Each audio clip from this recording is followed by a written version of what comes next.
네, 오늘은 사도행전 시리즈 최종편 담대하고 거침없는 삶의 비결이라는 제목으로 함께 은혜 나누도록 하겠습니다. 여러분, 대부분의 성경의 인물들은요, 그 최후가 성경에 기록되어 있습니다. 어떻게 소천을 했는지, 어떤 인생을 살았고 어떻게 마무리했는지 나와 있습니다. 아브라함은요, 창세기 25장에 그 기록이 나와 있어요. 175세의 나이로 소천하였다라는 기록이 나와 있고요. 이렇게 기록이 되어 있습니다. 나이가 많아 늙어 좋은 나이로 숨을 거두었다. 이 말로 우리가 알 수 있는 건 뭡니까? 아브라함 평생에 여호와와 동행하면서, 하나님과 동행하면서 정말로 많은 복을 누리면서 유복하게 주님 안에 풍성하게 살았구나. 정말로 나이가 많아 늙어 좋은 나이로 숨을 거두었다 하는 내용이 이제 나온다는 거죠. 자, 이삭은 어떻습니까? 창세기 35장에 보시면 180세의 나이로 소천하였다라는 기록이 나오고요. 요셉은 창세기 50장에 보시면 110세의 나이로 죽었다. 그리고 나중에 자기의 유해를 꼭 조상의 땅에 묻어달라 하는 유언까지 남기고 이 기록이 남아 있습니다. 모세는 어떻습니까? 신명기 34장에 보시면 120세까지 살았다라는 기록이 나옵니다. 그리고 마지막 순간에 하나님께서 르보산 위에서 가나안 땅을 보여주지만 가나안 땅에는 들어가지 못하고 그러고 이제 소천을 하게 됩니다. 인물을 다루는 방식에서 봤을 때 오늘 우리가 지금까지 이렇게 지켜본 사도행전이란 책은 정말 이상한 책이에요. 예, 사도행전 참 이상한 책입니다. 영화나 드라마를 보시면요, 또 책을 보시면요, 정말 흥미롭게 재밌게 보다가 딱 마지막에 가서 결말이 이상하게 나는 영화를 보면 참 허탈할 때가 있어요. 아니, 잘 나가다 왜 이런 결말이 내려지지? 왜 잘 나가다 이렇게 마무리를 잘 못 졌지? 안타깝다 하는 영화가 있어요. 이 사도행전이 그런 경우에 속한다고 할 수가 있습니다. 참 이상한 결말이 나는 책입니다. 참 여러 가지 좋은 결말이 있을 텐데 독자들이 기대하는 내용이 있습니다. 그것을 전혀 고려하지 않고 자기 마음대로 결말을 지어버리는 게 바로 이 사도행전의 마지막 우리가 읽은 그 부분입니다. 그 중에 하나가 바로 뭐냐? 바울의 최후는 어땠을까 하는 게 참 궁금하잖아요. 그 말년에 어떤 사역을 하고 지냈을까? 정말 그 마무리는 어땠을까? 바울의 그 최후의 순교하는 장면은 어땠을까? 참 궁금하잖아요. 근데 그런 모습들 하나도 기록하지 않고 그저 31절의 말씀, 담대하고 거침없이 하나님의 나라를 전포했다. 이렇게만 끝나버리는 그 마무리로서 이 책이 끝나버린다는 겁니다. 바울의 아름답고 놀라운 인생의 스토리에 비해서 그의 최후에 대한 기록은 참 초라하기 짝이 없다라고 표현할 수가 있습니다. 사도 바울의 마지막 행적과 최후에 대해 전승과 역사학자 유세비우스의 기록만이 남아있을 뿐 어떤 공식적인 역사 기록이 남아있지 않고 성경의 기록도 남아있지 않습니다. 이 바울은요, 여러분 아시다시피 바울은 무명이 아니었어요. 그 당시에 꽤 유명한 사람이었습니다. 그리고 왕과 총독들, 그리고 유대 지도자들, 심지어는 네로 황제까지 만나서 전도했던 사람이에요. 그러니 그 로마 지역에서 바울이 참 유명한 사람이었는데 그 사람에 대한 기록이 없다? 이건 참 미스테리한 일이라는 겁니다. 특히 다른 책은 모르겠어요.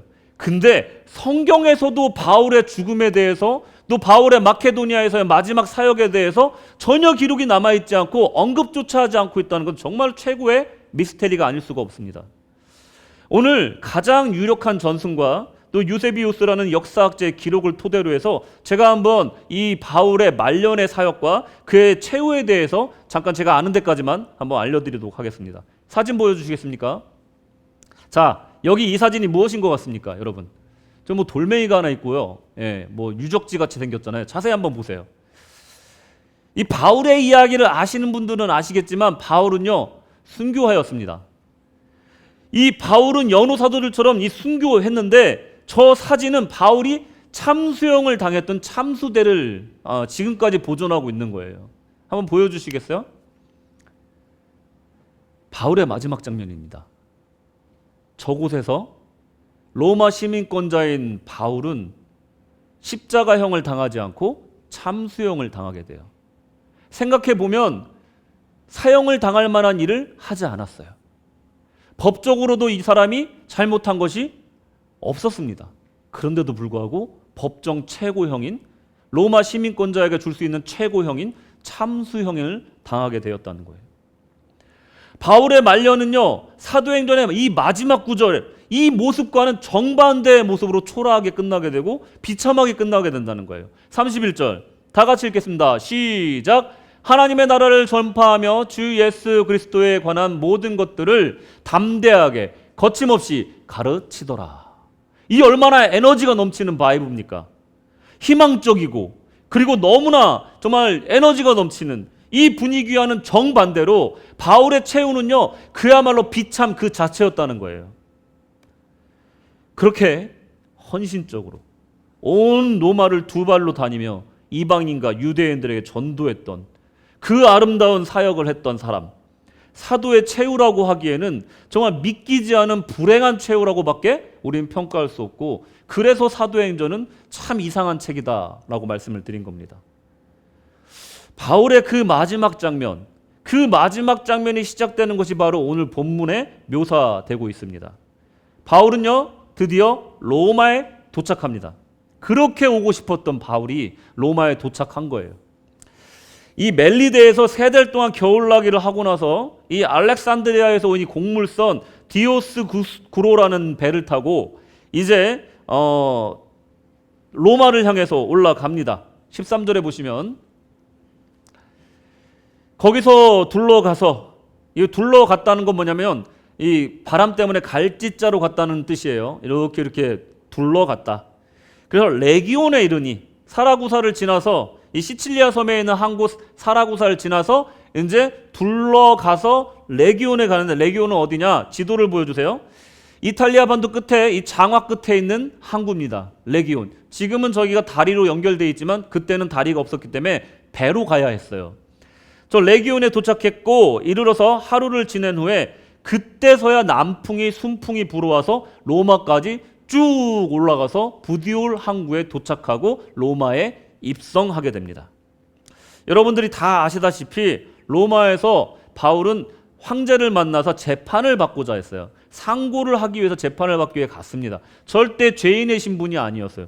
그런데도 속 터지게도 바울이 또 석방이 안 되고 또 감옥에 갇히게 됩니다. 정확히 말씀드리면 이것은 뭐 가택연금이라고 할 수 있지만 자유로운 몸이 아니었어요. 왜냐하면 오늘 본문 28장을 읽어보면 아시겠지만 쇠사슬에 묶여 있었습니다. 그리고 16절에 보시면 아시겠지만 한 군인이 이 바울을 정말 지키고 있었습니다. 교대로. 16절 보시면요, 한 군인이 지키고 있을 정도로 자유로운 몸이 아니었다는 거예요. 그야말로 감옥 생활을 또 시작한 겁니다. 생각해 보세요. 가이사랴에서 아무 죄도 없이 2년 동안 감옥에 갇혀 있었어요. 정말 지난한 법정 싸움도 했어요. 아무 죄도 없이 그런 일들을 겪었다는 겁니다. 그래도 희망을 가지고 로마에 와서 복음을 전파하려고 그랬더니 또 가택연금이 된 거예요. 지키는 사람이 있어요. 내 발에는 또 쇠사슬이 묶여 있는 겁니다. 얼마나 답답한 상황입니까? 얼마나 억울한 상황입니까? 그런 후에 1년 후에 풀려났다는 사람도 있고 풀려나지 않았다는 사람도 있는데, 풀려났다는 사람의 의견이 더 좀 신빙성이 있어서 그 후에 마게도냐 지역에 가서 또 전도를 하다가 또 잡혀옵니다. 디모데후서가 이제 바울이 참수형을 당하기 바로 직전에 마지막으로 쓴 성경이 바로 디모데후서예요. 거기에 보면은 겉옷도 챙겨오지 못할 정도로 급박하게 예우를 받지 못하고 잡혀왔다라는 것을 알 수가 있어요. 이번에는요, 가택연금이 아니었어요. 지하 감옥에 갇히게 됩니다. 흉악범들이나 들어가는 지하 감옥에 들어가는 거예요. 아무 죄도 없는 사도 바울이 흉악범들이나 들어가는 마메르티움이라는 이 지하 감옥에 들어가게 되는 겁니다. 보여주세요. 이곳엔 빛도 잘 들지 않는 곳이에요. 습한 곳입니다. 그야말로 사람이 있을 곳이 아닌 곳이에요. 죄도 없는 사도 바울이 여기에 또 갇히게 되는 겁니다. 네로 황제가 그때부터 미치기 시작한 겁니다. 그러고 대화재가 일어나요. 로마의 절반이 날아갑니다. 그러고 나서 희생양을 찾습니다. 이 백성들의 원성을 잠재우기 위한 희생양이 필요했어요. 그래서 바울을 나사렛파의 이단의 교주로 등갑시켜서 구속을 시켰던 겁니다. 이 감옥에 있는 기간에 바울이 참수형이 집행이 됩니다. 정말 기가 막힌 일이 아닙니까? 바울의 순환은 로마에서만 있었던 것이 아닙니다. 그의 일생 전반에 걸쳐서 고난이 있었어요. 여러분, 감옥에 갇힌 거 몇 번이나 갇힌지 아십니까? 3번이나 갇혔어요. 3번이나. 첫 번째는 고린도후서 11장 23절에 나와 있듯이 빌립보 감옥에 갇혔고요. 그 다음이요, 고린도후서 11장 23절. 빌립보 감옥에 갇혔을 때는 그래도 하나님의 은혜로 기적적으로 석방이 됩니다. 사도행전 16장 23절 24절에 보시면 예루살렘에서 또 체포가 돼서 또 감금이 됩니다. 2년간 아무 죄 없이 총독들에 의해서 감금이 되는 거예요. 또 사도행전 23장 33절에서 35절을 보시면요, 이제 오늘 우리가 읽고 있는 이 부분, 이 가택연금 상태에 들어가게 되는 겁니다. 그러니까 이 로마의 가택연금과 또 이 지하 감옥까지 하나로 뭉치면 3번의 감옥에 갇히는 기록이 있어요. 근데 더 신기한 것은 아무 죄도 없이 갇혀 있었다는 거예요. 매 맞는 건 어떻습니까? 채찍질에 5번이나 채찍질을 당하는데, 이 채찍질은요, 한 대 맞고 마는 게 아니에요. 율법에서요 40에서 한 대 감한매를 때리라고 했어요. 왜냐하면 사람을 40대 이상 때리는 것을 율법에서 금하고 있습니다. 참 얄궂게도 39대만 딱 때려요. 죽지 않을 정도로만 때리는 거예요. 죽어도 어쩔 수 없고. 그리고 예전에 여러분 조선시대에 태형을 당하잖아요. 곤장을 맞잖아요. 죽으라고 때리는 태형이 있고요, 죽으라고 때리는 곤장이 있고요, 또 죽지 않을 정도로만 때리는 태형이 있습니다. 몇 대 이상을 때리면 사람이 죽는다라는 것이 있어요. 몇 대 이하까지 때리면 그래도 사람이 죽지 않는다 하는 게 있는 거예요. 그러니까 뭐 엎어놓고 볼기짝 때리는 게 뭐 대단하고 사람의 목숨에 뭐 영향을 주겠냐 하겠지만, 여러분 태형은요 몇 대 이상 넘어가면 죽으라고 때리는 겁니다. 이 채찍질도 마찬가지예요. 노마 시대 채찍 어떤지 아십니까? 예수님이 맞은 채찍은요 그 가죽 끝에 갈고리가 달려 있었어요. 한 대 맞을 때마다 살점이 뜯겨 나가는 겁니다. 그게 40에서 한 대 감한 것을 5번이나 맞은 사람이 바로 바울이라는 거예요. 아무 죄도 없이 그렇게 당한 거예요. 고린도서 11장 24절에 그게 나와 있잖아요. 그리고 장대로, 이 막대기로 맞은 것도 3번이나 됩니다. 고린도후서 11장 25절 3번 태장을 맞았고, 이 로마식 형벌로서 이 막대기로 때리는 것이 있다는 거예요. 정말로 그 다음엔 또 돌로 한 번 맞았습니다. 이 루스드라라 하는 요즘에 터키 지역에 해당하는 이 루스드라 지역에서 돌로 맞고 정신을 잃어서 죽은 줄로 알아서 밖에다 버렸더니 그냥 아침 이슬 맞고 살아난 거예요, 바울이. 이외에도 수많은 고난을 당합니다. 육체의 고난뿐만 아니라 고린도후서 11장 26절에 보시면 여러 번 여행하면서 강의 위험, 강도의 위험, 동족의 위험, 동족의 위험은 유대인. 다음 보여주세요. 고린도후서 11장 26절 잘 따라오셔야 됩니다. 11장 26절 고린도후서 11장 26절 따라오세요. 그렇죠. 거기에요. 자 보십시오. 강의 위험, 강도의 위험, 동족의 위험, 유대인이에요. 유대인들의 위험, 이방인의 위험, 시내의 위험, 또 광야의 위험, 바다의 위험, 거짓 형제 중에 위험을 당했다. 몇 가지입니까? 도대체 몇 가지의 고난을 당하는 겁니까? 육체적인 고난뿐만 아니라 거짓 형제 중에 위험도 당했다는 거예요. 바울이 로마 감옥에서요 순교를 앞두고 마지막으로 쓴 게 디모데후서라고 말씀을 드렸어요. 이 마지막 부분을 보면요 막 눈물이 날 정도로 정말 전 절절합니다. 진짜 가슴 아픈 얘기가 나와요. 디모데후서 4장 9절 10절 너는 어서 속히 내게 오라. 아들 같은 디모데한테 얘기하는 거예요. 내가 죽을 날이 가까웠으니 내가 아무래도 여기서 정말 소천할 것 같다. 하늘나라 갈 것 같다. 그러니 디모데야 나를 좀 내가 죽기 전에 보러 와라 하고 절절하게 얘기하고 있는 거예요. 데마는 이 세상을 사랑하여 나를 버리고 데살로니가로 갔고, 그레스게는 갈라디아로, 디도는 달마디아로 갔고. 뭡니까? 아들 같은 디모데한테 하소연을 하는 거예요. 하소연. 내가 이렇게 죽게 생겼는데 데마도 떠나고 그레스게도 떠나고 디도도 떠났다. 옛날에 해태 타이거즈 감독님이 그랬잖아요. 동료리도 가고, 그죠? 종범이도 가고. 그 똑같은 거예요. 내 주변에 모든 사람이 나를 떠나고 있다, 디모데야. 근데 나는 얼마 있으면 죽을 것 같다. 그러니 속히 마지막으로 얼굴이나 보자. 이렇게 보내는 게 바로 디모데후서 4장의 말씀이라는 거예요. 여러분, 바울이 이런 상태였어요. 많은 사람이 지금 떠나가고 있는 겁니다. 바울의 마음이 얼마나 아팠겠습니까? 디모데후서 4장 14절에서 15절 보시면 구리 세공업자 알렉산더의 얘기가 나오는데 이건 또 진짜 가슴이 아픈 얘기가 나와요. 내게 해를 많이 입혔으며 주께서 그 행한 대로 그에게 갚으시리라. 또 뭐 악담도 안 합니다. 미워하지도 않아요. 너도 그를 주의하라는 거예요. 디모데한테. 미워하지 마라. 알렉산더 미워하지 마라. 하나님이 다 갚으실 거다. 그러니 넌 미워하는 마음 갖지 마라. 대신 알렉산더 조심해라. 우리 마음을 심히 대적했지만 그래도 조심해라. 이렇게 좀 당부를 하고 있는 겁니다. 바울이 얼마나 마음이 아팠을지, 마음이 힘들었을지 이 한 구절을 통해서 우리가 알 수가 있는 거예요. 이 얼마나 슬픈 말년입니까? 정말 모든 것을 정리하고 편안하게 가야 되는 그 시기에 아마 이때 바울의 나이가 60세 정도 됐다고 해요. 65세 정도 됐다고 합니다.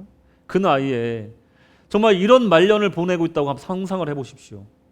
하나님의 나라를 위해서 이토록 헌신한 하나님의 사도가 이렇게 정말 슬픈 말년을 보낼 거라고 그 누가 상상을 했겠습니까? 이거 정말 말도 안 되는 상황 아닙니까?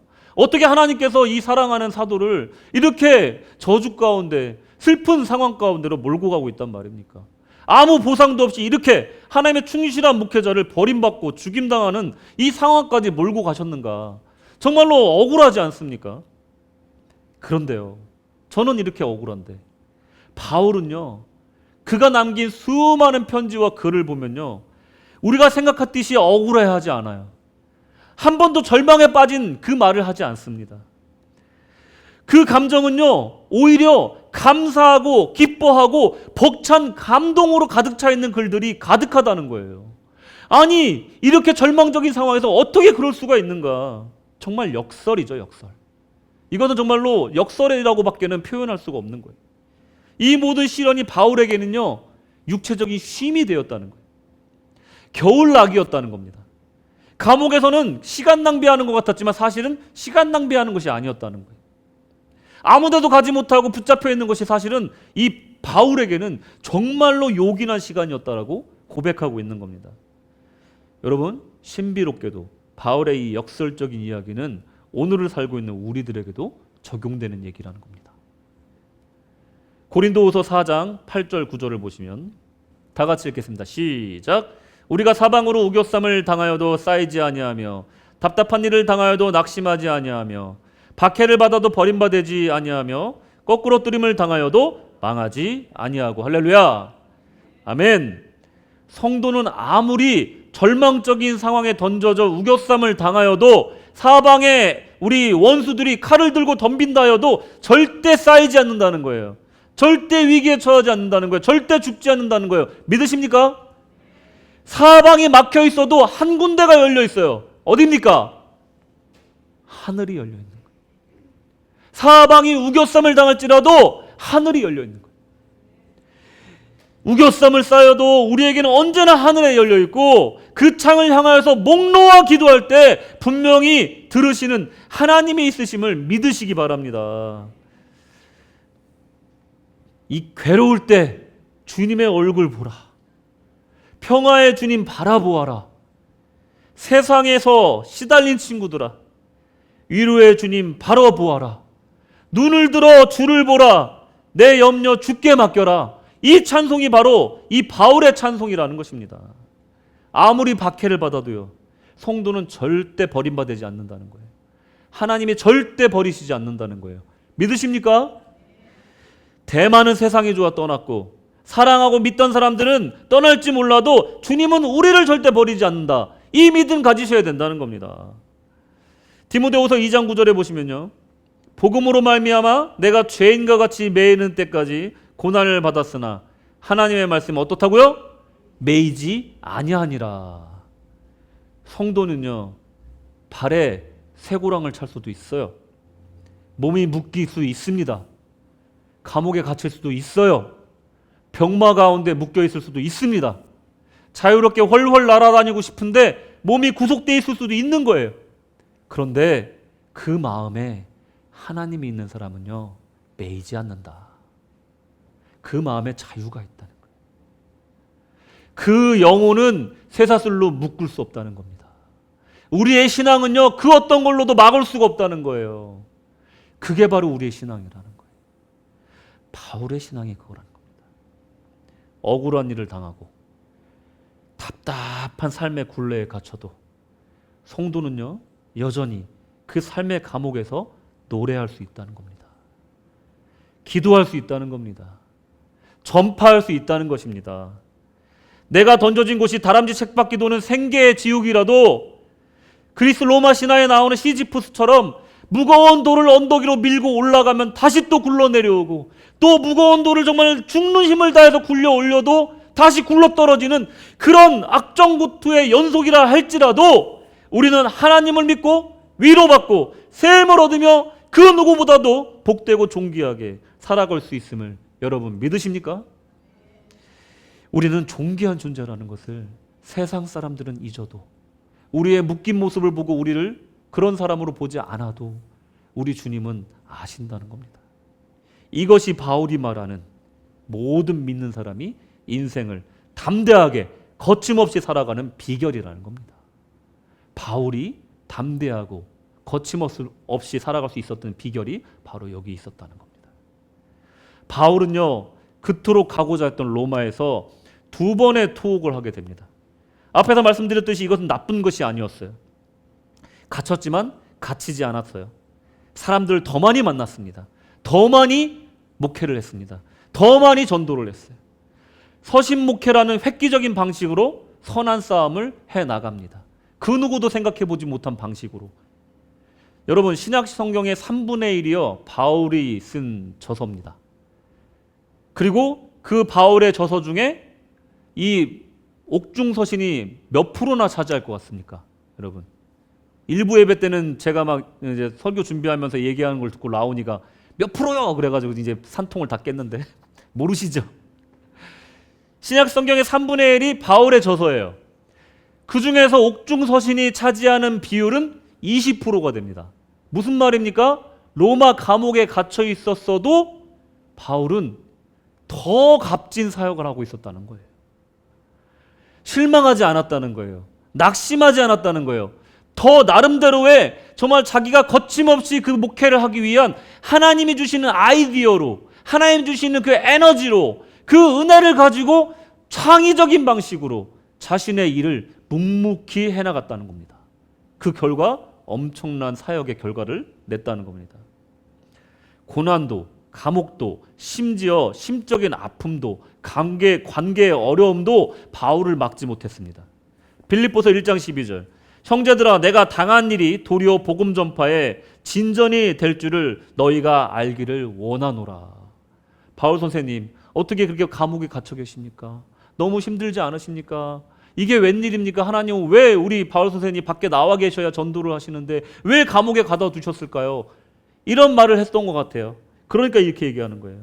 내가 당한 일이 도리어 복음 전파에 진전이 되는 거야. 하나님이 어떻게 역사하시는지 우리 기대하고 소망을 가져보자. 이렇게 얘기하고 있는 거예요. 바울이 당한 모든 어려움은 도리어 복음을 힘차게 전진시켰다는 겁니다. 그야말로 세상에 감당할 수 없는 사람으로 바울은 살아간 거예요. 그는 거칠 것이 없었고요. 그 어느 때보다 자유롭게 복음을 당당하게 전하게 됩니다. 나를 버리고 떠난 대만은 있는 반면에 바울이 처음 로마에 입성할 때 50km나 되는 거리를 정말 버선발로 마중 나왔던 형제들이 여전히 로마 안에 있었어요. 이런 사람들이 있으니까 목회하는 겁니다. 여러분이 신앙생활 하는 거예요. 나를 버선발로 맞아주는 그런 사람들이 교회에 있으니까 우리 신앙생활 하는 거 아니겠습니까? 내가 아무리 신앙생활 어렵고 삶이 어려워도 교회만 오면 나를 위해 기도해주는 우리 형제들이 있어. 내가 아무리 정말 낭망하고 힘들어도 교회에 오면 나를 위해 기도해 주신 분들이 계셔. 그러니까 우리 신앙생활 할 수 있는 거 아닙니까? 바울도 마찬가지였다는 거예요. 바울이 왔다는 소문을 듣고 나서 바로 50km가 됐건 뭐가 됐건 버선발로 뛰어나오는 로마 교인들이 있었다는 겁니다. 유라굴로의 위협과 죽음의 공포 함께 믿음으로 이긴 루가와 동료들이 있었습니다. 로마에는 이미 글라디우스 황제 시절부터 로마 교회 형제들이 있었고, 이제 네로 황제로 바뀌면서 추방령이 이제 다시 철폐가 되면서 이제 사방으로 흩어졌던 로마 교인들이 돌아오고 있는 상황이었습니다. 이 열정적이고 마음 따뜻한 성도들로 인해서 바울은 감사하고 담대한 마음을 얻을 수가 있었다고 사도행전 28장 15절에서 말하고 있습니다. 유대인들에게 아무런 방해 없이, 그야말로 거침없이 복음을 전할 환경과 기회를 로마에서 원 없이 누리고 있었던 것입니다. 28장 17절, 사흘 후에 바울이 유대인 중 높은 사람들을 청하여 그들이 모인 후에 이르되, 바울은 어려서부터 지금까지 배운 모든 성경의 지식과 회심의 경험과 또 고난을 통해서 체험한 하나님의 살아계심을 거침없이 담대하게 전하게 됩니다. 이것은 예루살렘에서 상상도 못할 일이었어요. 만약에 바울이 로마에서 하는 것처럼 했다면 아마 돌을 던지는 사람이 나타났을 것이고, 그를 죽이겠다고, 그를 죽이기 전까지는 내가 밥을 먹지 않겠다 하는 40명의 결사대가 그를 죽이려고 했을 것입니다. 하지만 로마에는 그런 장애물들이 없었어요. 갇혀 있으나 갇혀 있는 것이 아니었어요. 오히려 더 자유롭게 복음을 전파하는 이런 역설이 존재했다는 겁니다. 바울의 인생이란 바로 이 영적인 역설의 연속이었다는 겁니다. 우리의 삶도 이런 영적인 역설이 계속해서 나타날 때 복이 있을 줄로 믿습니다. 그의 거침없는 복음을 받아들이지 않는 유대인 앞에서도 당당하게 28장 26절 당당하게 말씀을 증거합니다. 이사야서 말씀을 인용해 가면서 위엄 있게 전합니다. 말씀을 말씀대이 전합니다. 그 누구의 눈치도 보지 않고 그 어떤 위협을 당하지 않고 하나님의 말씀을 말씀대로 전할 수 있는 그런 환경에 드디어 바울이 있게 된 것입니다. 이 선포는 우리가 살고 있는 21세기까지 영향을 주는 이방 선교의 비전까지 연결되는 위대한 말씀을 선포하게 되는 것이 바로 로마에서의 사역이라는 거예요. 28절의 말씀에 보면 이 구원을 유대인들이 받아들이지 않으니 이 구원이 이방인에게로 보내준 줄로 너희들이 알아라 하고 선포합니다. 이것이 우리가 지금 현재 교회에 앉을 수 있었던 그 이방 선교의 시작으로 나타난 것입니다. 여러분, 지난 주간에 저는 라온이를 데리고 축구 경기를 보러 갔다 왔습니다. 전북 현대라는 한국 K리그 팀이 시드니 FC라는 팀과 축구 경기를 한다고 해서 한국에서 뭐 누가 오면은 좀 웬만하면 나온이를 데려가서 좀 보여주려고 해요. 너 누구 응원할 거야? 그러니까 아빠 시드니 FC에 뭐라고? 아니요 전북이요. 이 상태가 아직까지 그런 상태거든요. 아직까지 정체성에 혼란이 있어요. 그럼 저는 계속해서 이제 주입을 하는 거예요. 넌 한국 사람이야. 넌 한국 사람이야. 그냥 호주에 살 뿐이야. 넌 한국 사람이 알겠지? 계속해서 주입을 하는 거예요. 그래서 데려간 겁니다. 제 마음 같아서는 한 5대 0으로 좀 이겨줬으면 했어요. 야, 이게 한국팀이 강하구나. 아, 자랑스러운 우리 조국. 막 그냥 애국심에 불타서 좀 그 태극기 흔들면서 좀 나오고 싶었어요. 막 국대 유니폼 입고 갔거든요. 근데 전반전까지는 좋았어요. 그죠? 전반전까지는 좋아. 2대 0으로 막 이기는 거예요. 아, 잘했다. 잘했다. 근데 후반에 가서 3골 내리 연속으로 먹으면서 그냥 팍 쳐버렸어. 여러분, 사람들이 다 그래요. 우리 팀이 막 압도적인 실력으로 상대 팀을 막 능가하고 싶잖아요. 막 거침없이 막 승승장구하는 모습을 보고 싶잖아요. 그래서 초등학생들이 제일 좋아하는 팀 뭡니까? 레알 마드리드, 바르셀로나, 막 이런 맨날 이기는 팀을 좋아하잖아요. 사람은 누구나 이게 거침없이 백정백승 막 만사 형통을 꿈꿉니다.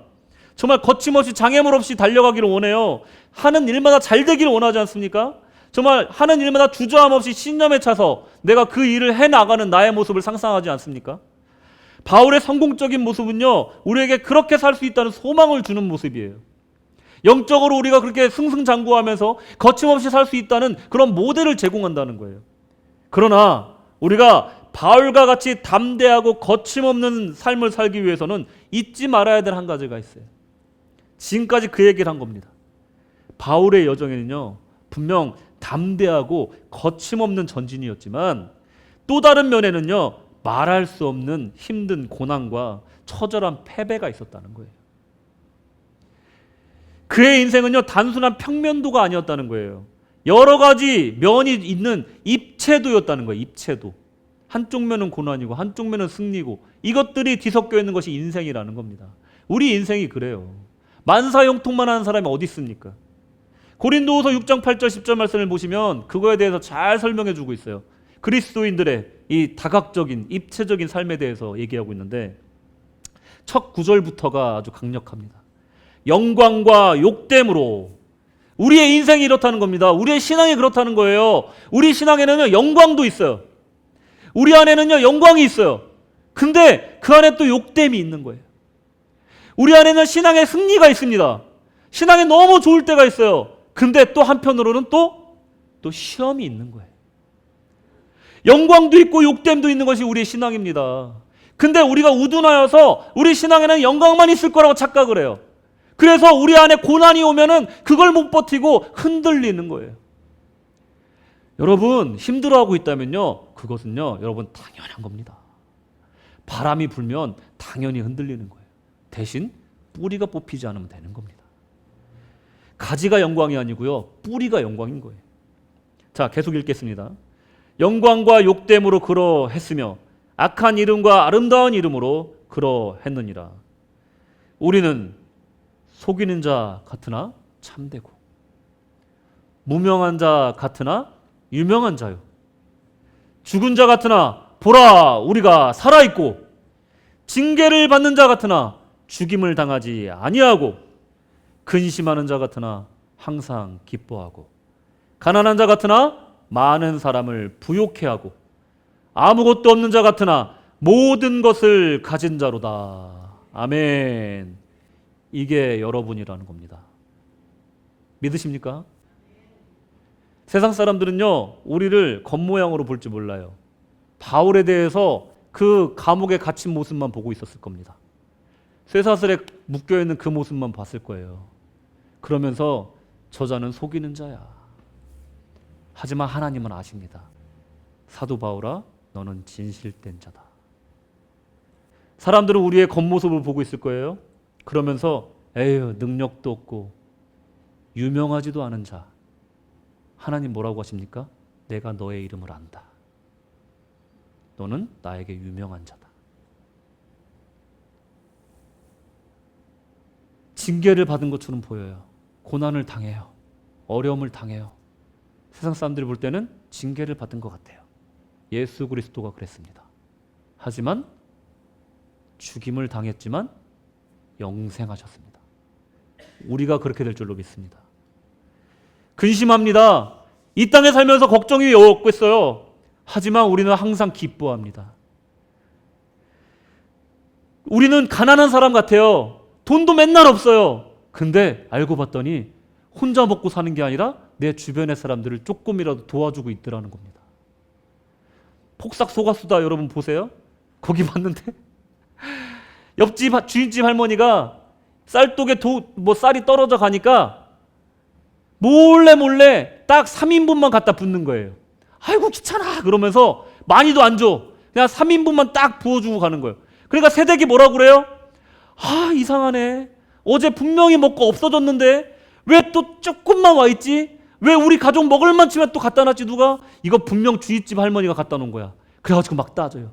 할머니 우리가 그지예요? 왜 자꾸 갖다 놓는 거예요? 근데 그러면서 막 우는 거예요.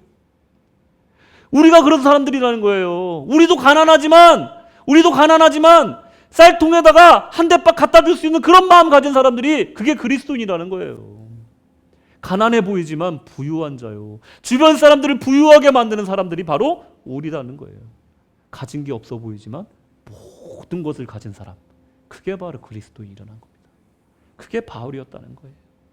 인생은 영광과 욕됨이 공존합니다. 성도의 인생도 마찬가지입니다. 우리는 진흙탕을 기어서라도 가야 될 일이 있으면 가야 되는 거예요. 옷에 진흙이 묻을 수도 있는 겁니다. 인생은 바로 진흙탕과 같기 때문에 우리가 그것을 통과하여 천국으로 이르기 위해서는요, 우리 옷이 더러워질 수밖에 없어요. 진흙을 기어서라도 가야 되는 것이 천국으로 가는 길이라는 겁니다, 여러분.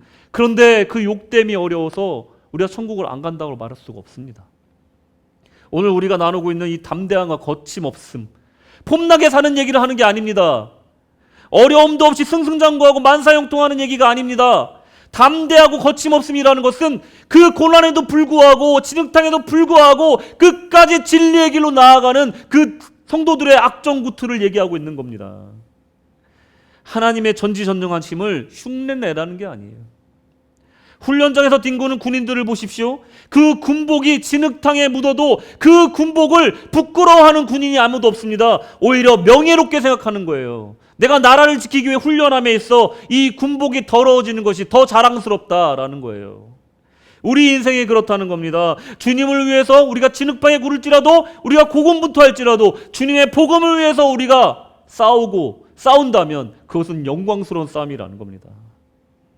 단지 바울처럼 좌절하지 않고 세상을 가지지 않고 기도와 찬양으로 또 감사와 감격으로 살아가면 그뿐이라는 겁니다. 이것이 담대하고 거침없음의 실제적인 모습이라는 거예요. 바울의 인생은 우리에게 흐려진 인생의 목적과 목적지 그리고 그 가치를 더욱 선명하게 보여줍니다. 그의 인생에는 고난이 주는 강력한 메시지가 있었어요. 그의 발걸음은 14,725km라는 거리를 두 발로 걸어다니면서 복음을 전하는 위대한 여정이었습니다. 14,725km. 그의 복음 전파에는 주저함이나 부끄러움이 없었습니다. 그의 거침없는 발걸음은 쇠사슬로 묶인다 하여도 멈출 수 없었습니다. 죽음의 공포, 배고픔, 그 어떤 고난도 그를 막을 수가 없었습니다.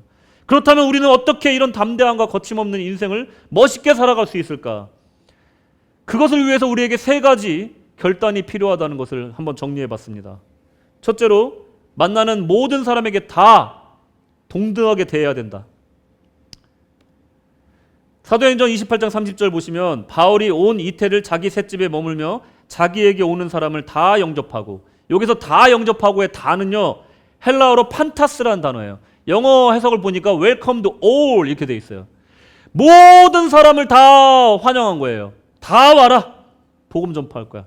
내가 갔다면 이제는 니네가 와라. 온 거예요. 내가 좋아하는 사람, 내가 원래 만나는 사람, 저 사람 좀 불편한데 제껴. 이 사람은 좀 사람이 별론데 손절해. 그러고 매일 만나는 사람만 만나는 거예요. 전도할 사람이 없어요, 사관님. 제 주변엔 전도 필요한 사람이 없고요. 도움 필요한 사람이 없어요. 당연하죠. 당연하죠. 만나는 사람만 만나니까. 그죠? 여러분, 바울이 우리에게 주는 교훈은요, 거침없이 살려면 사람 구분하지 말라는 거예요. 길에서 만나는 모르는 사람까지도 하나님의 복음 전파 대상으로 생각하는 거예요. 우리의 이웃으로 느끼는 겁니다. 그러면요, 사람 가리지 않게 된다는 거예요. 사람 멀리할 필요 없다는 거예요. 그냥 하나님 마음을 그들 품을 수 있다는 거예요. 누구를 만나든 그냥 하나님 만난 것처럼, 예수님 만난 것처럼 천사를 대접하듯이 그냥 그렇게 하면 되는 거예요. 바울이 그렇게 했다는 거예요. Welcome to all 했던 거예요. 그러면요, 인생에 있어서, 관계에 있어서 거칠 게 없는 겁니다. 움츠러들 게 없는 거예요. 눈치 볼 게 없는 거예요. 나는 그냥 다 웰컴인데 뭐가 문제입니까? 그게 바로 거침없이 사는 첫 번째 비결이라는 거예요. 두 번째는요, 성령으로 살면 거침이 없다는 겁니다.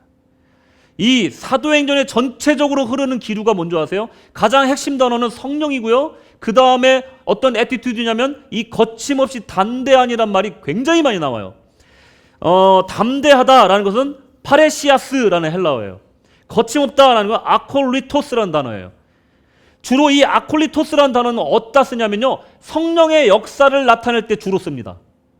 그러니까 무슨 말입니까? 우리가 거침없이 담대할 수 있는 것은 내가 뻔뻔해서가 아니라는 겁니다.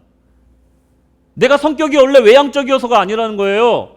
성령을 통해서 우리가 거침없이 살 수 있다는 거예요.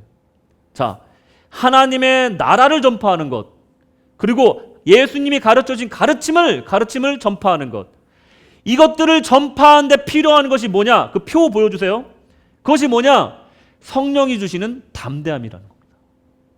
내가 머릿속으로 알아. 마음속으로 믿어. 근데 그것을 내 삶 속에 나타낼 수가 없어.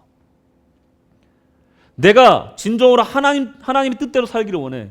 예수의 제자로 살기를 원해. 근데 내 삶 속에 향기가 나타나지가 않아. 성령의 충만함을 구하시기 바랍니다. 그 담대함, 그 거침없음, 그거는 바로 성령을 통해서만 나타날 수밖에 없다는 거예요. 마지막으로 전제로 들으듯이 완전히 다 부어라예요. 전제라는 건 뭐냐면 여러 가지 종류의 제사가 있는데 그 중에서도 제물 위에다가 포도주나 어떤 독주를 그냥 남기지 않고 붓는 제사 방식을 말합니다. 영어로는 drink offering이라고 그래요. 빌립보서 2장 17절, 만일 너희 믿음의 제물과 섬김 위에 내가 나를 전제로 드릴지라도 나는 기뻐하고 너희 무리와 함께 기뻐하리니. 아멘. 여기서 말하는 전제가 바로 이 전제입니다. 이 빌립보 성도들을 위해서 내가 어떤 포도주가 되어서 다 부어져서 남김없이 부어져도 나는 기뻐하리라, 이 얘기하고 있는 거예요. 최선을 다하겠다는 거예요. 뭐 남기지 않겠다는 겁니다. 주저하지 않겠다는 거예요. 이 전제라는 건요, 재물 위에다 붓는 거예요. 남기고 부으면 안 되는 거예요. 여러분, 청소년들의 특징 중에 하나가 뭐냐면요, 우리 학생부 지금 막 되게 막 뭉치는데 그게 왜 그러냐면 애들이 갖고 있는 세 가지 특징이 있어요. 뭐냐면 제가 청소년 학개론 배울 때 배운 건데, 자, 소속감이 있고요, 충성심이 있습니다. 그리고 정의감이 있어요. 저 조그만 애들이 뭘 알겠느냐 하겠지만 쟤들이 이 특징을 갖고 있어요. 잘 한번 보세요. 막 프로필 사진을 셀베이션아미로 바꾸겠다고 난리예요 지금 애들이. 학생부 애들이 다들 자기 사진 지우고 셀베이션아미 그 사진으로 자기들 프로필 사진을 바꾸겠대. 카톡 사진을. 소속감을 갖고 싶은 거예요. 그리고 충성심을 발휘하고 싶은 거예요. 그리고 거기다가 정의감을 발휘하고 선한 일을 하고 싶은 거예요. 저 어린 아이들이. 여러분, 청년들이 교회를 왜 떠나는지 아십니까? 많은 이유가 있겠지만 설교 강단에선 정의로운 말씀이 선포되는데 교회 뒤를 보니까 어른들이 자꾸 불의한 일을 하는 거야. 그러면요, 청년들이 그 불의함을 견딜 수가 없어 합니다. 그러니까 떠나는 거예요. 이 세 가지 특징으로 볼 때 사람들은요, 어딘가에 자기를 쏟아붓고 싶은 마음이 있는 거예요. 열정을 다할 어딘가를 찾고 있는 거예요. 제가 신학교 1학년 때 제 꿈이 뭔지 아십니까? 저는 일찍 죽는 게 저의 꿈이었어요. 중동으로 가서 내가 말씀 전하다가 순교하는 게 제 꿈이었어요. 막 어딘가에 갖다 붓고 싶은 거예요. 은혜를 받으니까. 제 인생을 다 갖다 붓고 싶은 거예요. 주님을 위해서. 그 인생이요, 왜 갈등하는지 아십니까? 왜 맨날 마음에 불안한지 아십니까? 내가 주님 앞에 드리긴 드리는데 한쪽에 남겨놓는 거예요. 그러니까 이걸 드릴까 말까 계속 갈등하는 겁니다. 이 갈등 때문에 우리 신앙생활이 흔들리는 거예요. 우리의 신앙생활의 모든 흔들림의 원인은요, 우리는 충성심도 있어요. 우리는 주님 앞에 헌신도 합니다. 하나님이 기뻐하실 일을 너무 많이 하고 있어요. 우린 나쁜 성도는 아니에요. 우린 칭찬받을 만한 성도들이에요. 주일 예배도 열심히 나오시고 또 헌신도 하시고 나름대로의 삶 속에서 믿음을 지키려고 노력하고 있잖아요. 우리 나쁜 성도들 아니에요. 근데 우리가 불안 가운데 있고 평안함을 누리지 못하고 매일매일 흔들리는 신앙생활을 하는 이유는 뭐냐면요, 다 붙지 못해서 그런 거예요. 다 붙지 못해서 남겨놔서 그런 거예요. 남겨놔서. 그게 바로 전제가 주는, 우리에게 주는 큰 인사이트라는 겁니다. 여러분, 세상의 성공을 위해서도요, 사람들이 모든 걸 겁니다. 심지어는요, 도박판에도요, 사람들이요, 위험을 무릅쓰고 베팅을 해요. 여러분, 요즘 시대에 어느 성도가 신앙생활을 위해서, 복음 전파를 위해서 올인하는 성도가 있습니까? 저에게 한번 묻고 싶어요. 저도 이 질문에 정말 자유로울 수가 없습니다.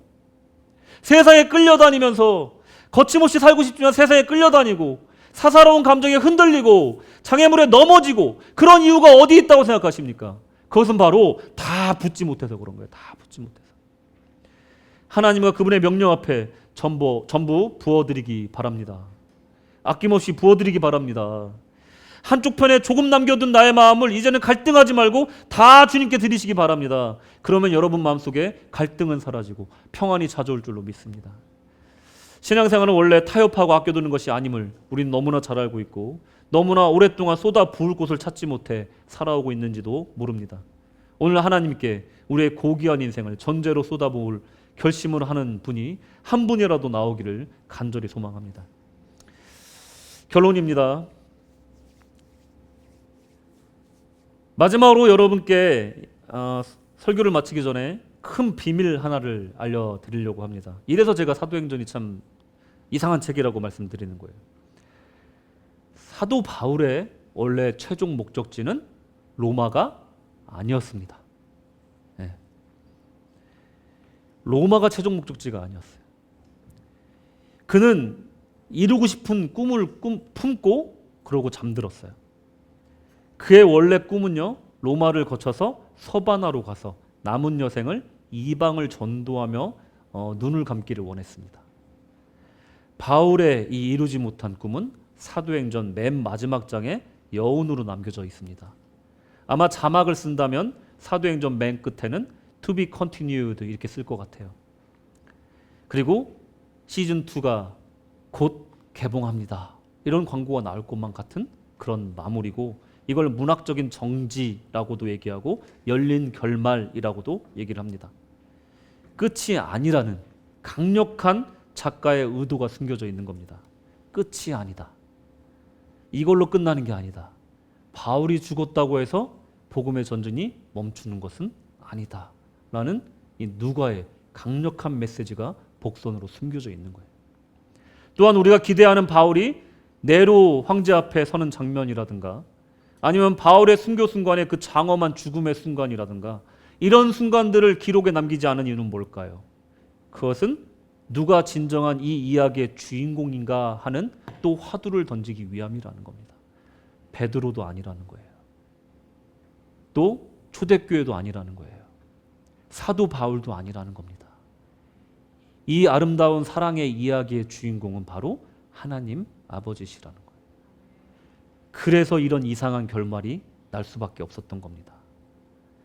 거침없이 담대하게 아무런 제약 없이 전 세계를 주의 보혈로 덮는 복음의 전진의 주체가 바울도 아닌 다른 사도도 아닌 바로 성부, 성자, 성령의 역사임을 강력하게 주장하고 있는 마무리가 바로 이 사도행전의 이상한 결말이라는 겁니다.